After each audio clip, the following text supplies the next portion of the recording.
Hello, শোনো, গরম একদম সহ্য করতে পারতেছি না, আজকেই তুমি আমার এসে নিয়ে যাও। ফাজলামি করো। তোর বাপের বাড়িতে এসি আছে, এসির ভিতর আবার গরম লাগে কি করে? এসিতে তো শুধু শরীর ঠান্ডা হয়, কলজা তো আর ঠান্ডা হয় না। তার মানে আমার মাথা না খাইলে তোর কলিজা ঠান্ডা হবে না, তাই না? ভাবি, ভাই কোথায়? ভাইরে দেখি না যে, ভাই কি কোথাও বেড়াইতে গেছে নাকি? না অরুণ ভাই, কালকে সন্ধ্যায় আপনার ভাই কুয়ার ভিতর পড়ে গিয়েছিল, অনেক ব্যথা পাইছে, সারা রাত চিল্লাইছে। বলেন কি ভাবি, শুনে খুবই কষ্ট লাগলো। তাই এখন কেমন আছে ভাই? এখন ভালো আছে, সকাল থেকে কুয়ার ভেতর থেকে কোনো চিল্লানোর আওয়াজ পায় নাই। সারাদিন এই সংসারের এত কাজ আমি আর করতে পারবো না।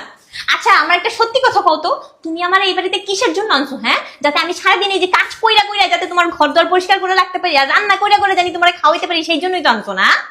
তোমার কি তাই মনে হয়? আমার তাই মনে হয়। ঠিক আছে, তুমি কাজ করো না। করবো কে না বলছে? আমি। হ্যাঁ, কে করবো না, বলছে তোমার কাজ আমার অত করতে? ঠেকা পড়ে নাই। হ্যাঁ, আমিও তাই বলি। কে বলছে তোমার কাজ করতে? আমি একটা কাজের লোক রাখবো। তবে দেখা দাও, আমি এত কাজ হ্যাঁ করতে হ্যাঁ, পারবো না। ঠিক আছে। তবে কি জানো, আমি যখন অফিসে যাই, লাঞ্চ টাইমে সবার আগে আমার টিফিন বক্সের খাবার শেষ হয়। কেন জানো? সবাই এসে তোমার রান্নার প্রশংসা করে, তোমার রান্না খাবার খেতে আসে, তাদের খাবার রেখে আমার খাবারটা খায়। আর বাসায় যখন মেহমান আসে, সবার আগে তোমার প্রশংসা করে। কেন করে জানো? তুমি বাসাটা কত সুন্দর গোছগাছ করে রাখো, পরিপাটি করে রাখো, সুন্দর করে রাখো। তোমার প্রশংসা না করে তারা পারেই না। ঠিক আছে, তুমি যদি এই প্রশংসা না শুনতে চাও, শুনো না। কে বলছে তোমার কাজ করতে? কষ্ট করার দরকার নেই তোমার, বুঝছো? আপনি মুখ ভোতা করে বসে আছেন কি জন্য? আপনার বলছেন আমরা ঘরে চাল নাই, চাল আনছেন? আমি আছি 7 মিনিটের বিরাট প্যাসের মধ্যে, বলে চাল নাই।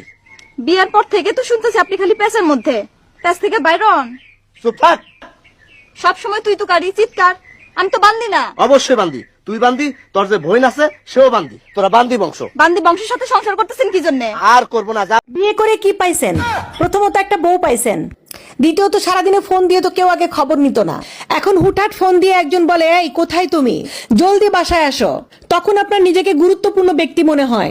তৃতীয়ত পাইছেন একজন রাঁধুনি, আপনার পছন্দের খাবারগুলো আপনার বউ মন মতো করে রান্না করে, মন্দ বলার কোনো সুযোগ নাই, তা না হলে খুন্তির মিষ্টি মিষ্টি বাড়ি খাবেন। তারপর পাইছেন বউ নামের একটা ওয়াশিং মেশিন, আপনার কাপড়গুলো সে পরিষ্কার করে। আর আপনার উপর যদি কোনো রাগ অভিমান থাকে, তাহলে আপনাকে মারবেও না, আপনাকে কষ্টও দিবে না। সব রাগ অভিমান আপনার কাপড়ের উপর লাফালাফি করে সে শেষ করবে। তার উপর বউ নামের একটা free free auto tape recorder পেয়ে গেছেন।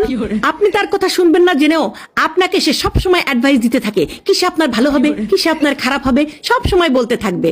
আপনাকে নিয়ে সারাদিন যে চিন্তা করে। প্রতি সপ্তাহে খুব বড় সড়ো করে আপনাকে একটা বাজারের লিস্ট ধরিয়ে দেওয়া হয়, যাতে আপনি কম খরচে কিভাবে বেশি জিনিস কিনতে পারেন। তারপরে আপনার নিজের ঘরে আপনি রাত 10টার পরে ঢুকতে পারবেন না, সেই জন্য একটা বউ নামের দারোয়ান আপনি পেয়ে গেছেন। বউয়ের সাথে সাথে শ্বশুর শাশুড়ি শালা শালি পেয়ে গেছেন, যারা অপরিচিত হয়েও আপনার খুব আপন হয়ে গেছে। তারপর পেয়েছেন একটা বাচ্চা, বাবা বলে যখন লাফ দিয়ে কোলে ওঠে, বাগানে ফুল ফুটলে মালির যেরকম আনন্দ হয়, ঠিক ওই রকম স্বর্গীয় শান্তি এবং সুখ বউ আপনাকে দিয়েছে।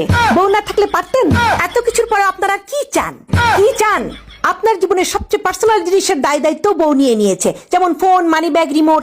কোনো কিছু নিয়ে আপনাকে চিন্তা করতে হয় না, সবকিছু আপনার বউ সামাল দিয়ে রাখে। তারপরে তো আরো অনেক কিছু আছে, যেমন বউয়ের কাছ থেকে পাওয়া দুষ্টু মিষ্টু কত ভালোবাসা। সবকিছু কিন্তু বউয়ের জন্য পেয়েছেন। আল্লাহ, ছেলেদের কি ভাগ্য, বউদের কাছ থেকে কত ভালোবাসা পায়। আল্লাহ, আমার লজ্জা লাগতেছে।